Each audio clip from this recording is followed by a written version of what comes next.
And I got to warn you, if you don't like it, you better go now, because there's a lot more where that came from. All right, I'm just going to tell it like it is. We are happy to have you with us on this Christmas Eve.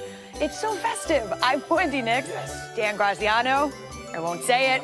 Ryan Clark. Jeff Saturday, light up your tie. Show them what happens. This Light happens. up. What? Yeah, that's happening. That's real. So, That's listen, really, it's the place to be, and we hope you're having a great pre-holiday day.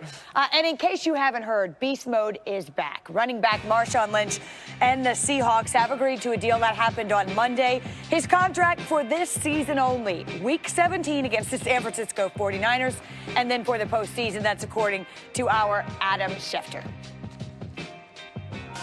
Marshawn Lynch. You know why I'm here. They know why I'm here. What a run by Marshawn Lynch.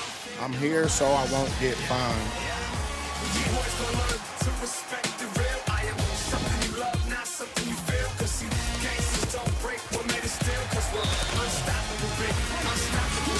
He's the best running back in the game. He was like moving, pushes the man, 35, let it go. He is going to go. Touchdown, Seahawks.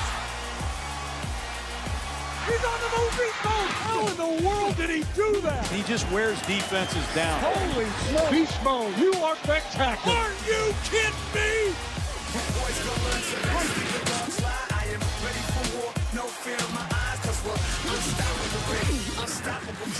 Marshawn is one of the best teammates you can ever have. When he touched the ball, anything can happen.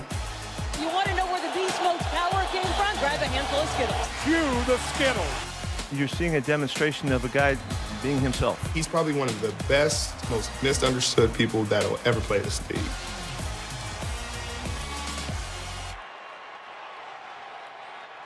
Well, cue the Skittles is right, and just in time for a depleted Seahawks offense. Only 5 of Seattle's 11 starters from Week 1 are still in the projected starting lineup for Sunday night's showdown against the 49ers. Lynch will likely split carries with rookie Travis Homer and Robert Turbin, another former Seahawk, signed this week.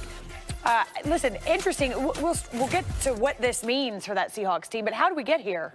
Well, they lost the game Sunday to Arizona, and they lost 2 running backs in that game for the season.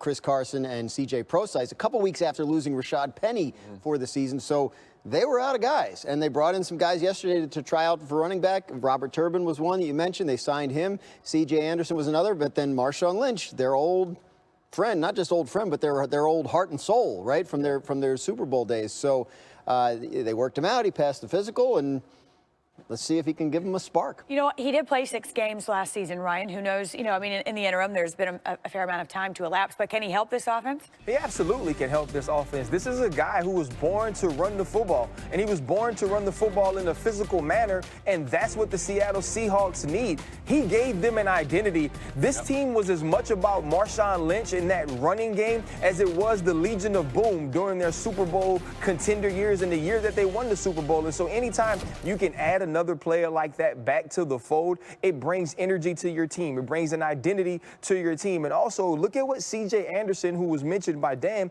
was able to do for the Los Angeles Rams last year. And if you don't think that Marshawn Lynch can at least be that and probably more, then I think you would be foolish to doubt him.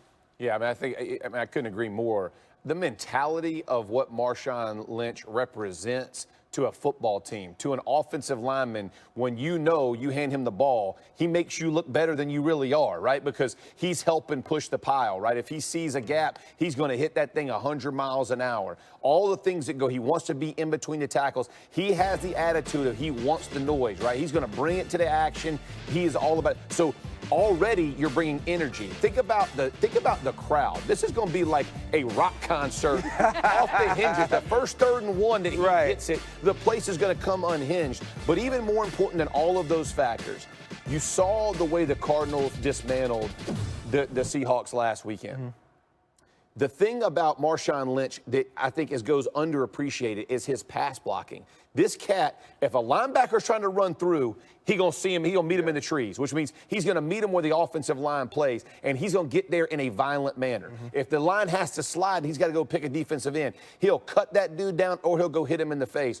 All of those things Russell Wilson needs. And you saw it last week. It was apparent, right? Because at the end of that game, Russell Wilson didn't want any more of that, right? Chandler them boys got after him. And they need the same mentality that goes with the run game has to be applied to that pass game, because ultimately that's the only way the Seahawks succeed. It's a quick story on just how much a part of things he still is there.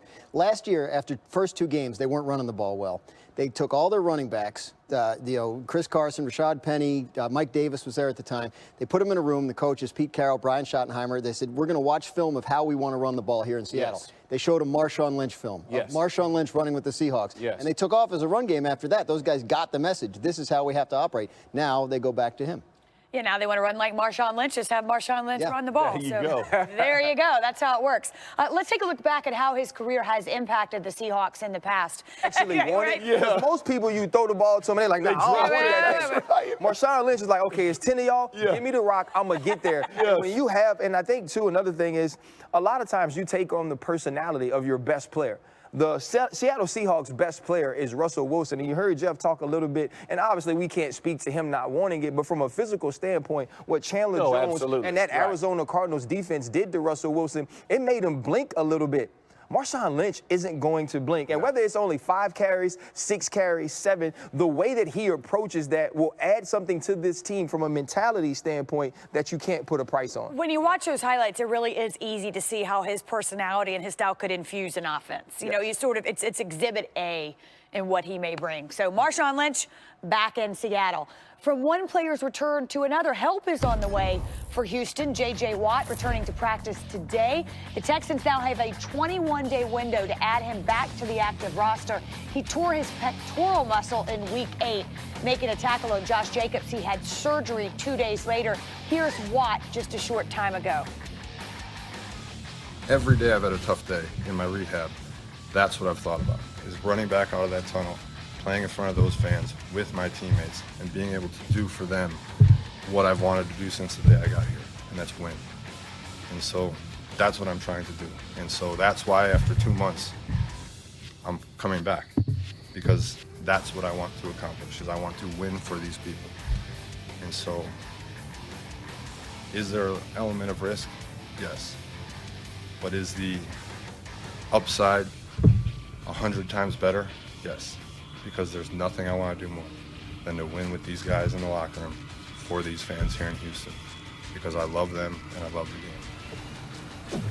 I don't think anybody would dispute that about J.J. Watt. Look, the Texans have plenty to play for. Does this make an immediate impact, Ryan? You know, I think it helps. Anytime you can add a pass rusher, you want to do that, especially one as accomplished as J.J. Watt. And when you look at the AFC and the playoffs, you're going to face Lamar Jackson, Patrick Mahomes, Tom Brady. Putting pressure on the quarterback will be at a premium. And throughout his career, no one has done it as well as J.J. Watt. But what this team has also done is they've made acquisitions on the back end to improve their game there. I think Zach Cunningham at the middle linebacker spot is a guy who's becoming one of the stars of this league. And so they have a chance, but they know it's an uphill battle. So getting J.J. Watt back, a leader, a great player, is huge for any team, but especially for the Houston Texans with what they'll be facing. Yeah, listen, very few players on the inside are as dominant as J.J. Watt, right? I mean, Aaron Donald. Yeah, I mean, you have a few guys, even Jones now in Kansas City. He's made a lot of noise. But at the end of the day, J.J. Watt, even at 80%, is going to give you a ton more than most guys who are backing him up, just because of his knowledge of the game and his explosiveness inside. He understands how double teams work, how to slide off. There's just little nuances of the game that he's excellent at that he can bring to the table. Well, that would have been my question. You know, is a less than 100% J.J. Watt worth the risk? Is he still able to contribute? It sounds like absolutely the answer is yes. I think we can say a lot of the same things we were saying about Marshawn Lynch and the Seahawks. This is a player that a lot of the team's identity is wrapped up in him. So to get him back can be a boost. Not that the Texans are as badly in need of a boost as Seattle is, because of a bad loss they're coming off of, but it can only help. He can't play this week. I think it's important for people to know that. Not that this game is huge, but their plan is to play him in the first